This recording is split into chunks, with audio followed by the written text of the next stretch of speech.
আসসালামু আলাইকুম গাইস, আবার একটা নতুন ইসলামিক বুক ভিডিও নিয়ে চলে আসলাম আপনাদের সামনে। তো তিনি ছিলেন গভীর জনতা, তাই বলে তাহার পূর্বে আরও অনেক রাসূল মারা গেলেন, কিন্তু তার মাথা পাতিয়া গ্রহণ করিবে না। এই বিশ্বভুবনে ওই দূরান্তরে যাহা দেখতে পাওয়া সবই আল্লাহর সৃষ্টি, তার দিকে সকলের মহাযাত্রা।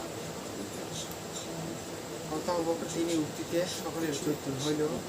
হযরত ওমরের শিথিল অঙ্গ মাটিতে লুটাইয়া তার স্মরণ হইল, হযরতের বাণী, আমি তোমাদের মতো একজন মানুষ মাত্র। তাহার মনে পড়িল কোরআনের আয়াত, মুহাম্মদ মৃত্যু তোমার ভাগ্য, তাহাদেরও ভাগ্য। তাহার অন্তরে ধ্বনিয়া উঠিল মুসলিমের গভীর প্রত্যয়, স্বীকারোক্তি, অমর সাক্ষ্য।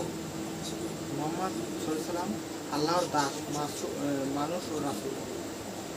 চোখের প্রথম প্রচণ্ড আঘাতে আত্মবিস্মৃত পূর্ণ সম্ভাবনা দাঁড়াইয়া স্থিতধী হযরত আবু বকর রাদিয়াল্লাহু তাআলা রাসূলের প্রতি শ্রদ্ধা নিবেদন সীমাবদ্ধ। ভালো থাকবেন, সুস্থ থাকবেন, আল্লাহ হাফেজ।